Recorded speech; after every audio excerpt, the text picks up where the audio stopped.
India is the world's fastest growing major economy. Thanks to a booming digital infrastructure and a massive demographic dividend, it has been growing at a remarkable 6.5 to 8% annual rate.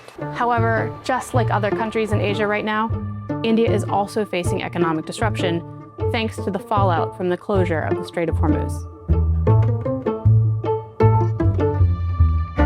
About 40% of India's crude oil imports and about 90% of its liquid petroleum gas, or LPG, transited through the Strait of Hormuz, two commodities that are critical for India's households and its pharmaceutical export engine. The disruption in the strait and its fallout have created LPG shortages, which are likely to immediately impact the 80% of Indian households who use the gas for cooking. Reports from cities like Surat, where migrant workers returned to their villages because they couldn't afford cooking gas in the city, are an early demonstration of how everyday citizens might be affected across the country if the Hormuz fallout persists. A massive agricultural economy, India is also dependent on sulfur supply from Gulf countries. It sources nearly 84% of its total sulfur imports from the region, with almost nowhere else to get it. And sulfur is a critical input to India's fertilizer production chain.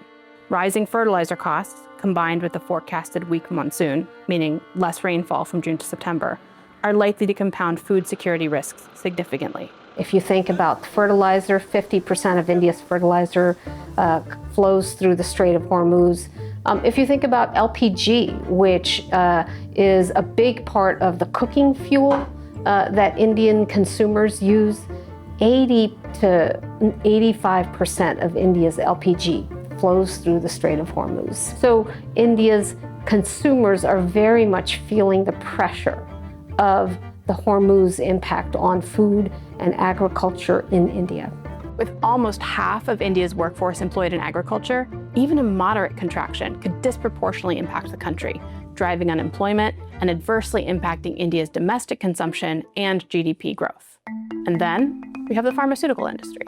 India is the world's pharmacy. It's the largest supplier of generic medicines by volume. But that industry runs on oil and its derivatives, from the active ingredients inside the pills, to the solvents used to make them, to the plastic packaging they ship in. With the fallout of the Hormuz closure, India's pharmaceutical industry is absorbing a double margin squeeze. First, 48% of India's crude oil comes from the Gulf, and when those costs rise, drug manufacturers feel it immediately in their margins. Second, India relies on China for most of its active pharmaceutical ingredients. So when Chinese manufacturers get squeezed by rising commodity costs, that pressure flows straight back to India. So if you see higher cost of energy, higher cost of inputs, that's gonna then necessarily drive up the cost of drugs. Now, in the United States, 90% of all prescriptions are generic. And of those generic, over 50% come from India.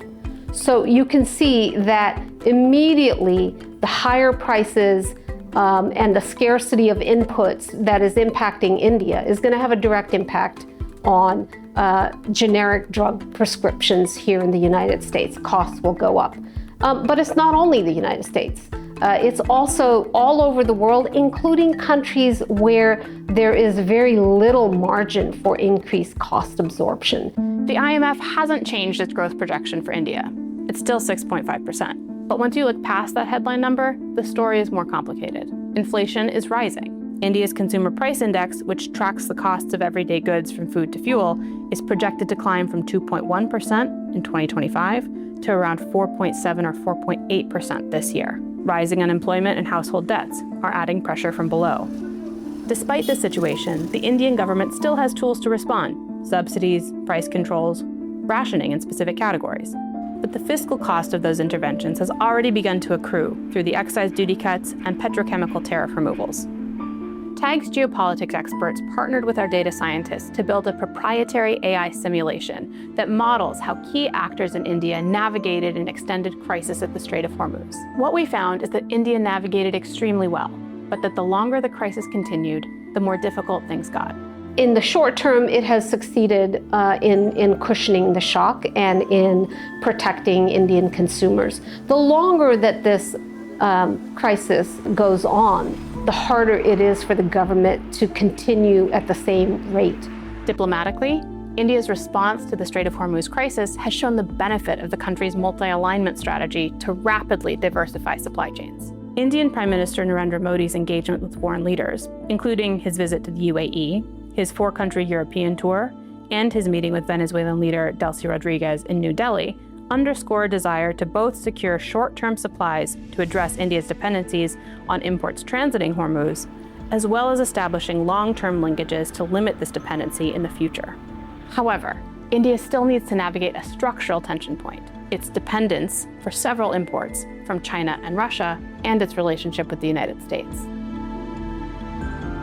India has proven that it can absorb a shock and has deftly managed a really complex crisis. But the tools at its disposal to manage that crisis, like subsidies, price caps, and rations, those all come with costs of their own. And tools get worn down the more that they're used. India has a large balance sheet, it's a large economy, and it has many more tools at its disposal than countries that have much smaller economies and much thinner margins to be able to protect their population. So I suspect that India will continue to be aggressive in managing that.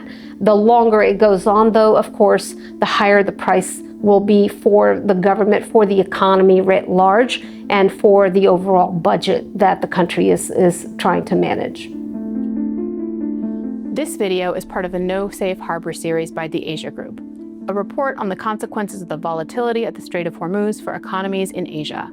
You can watch the rest of the videos here and read the report at straitofhormuz.theasiagroup.com. Thanks for watching.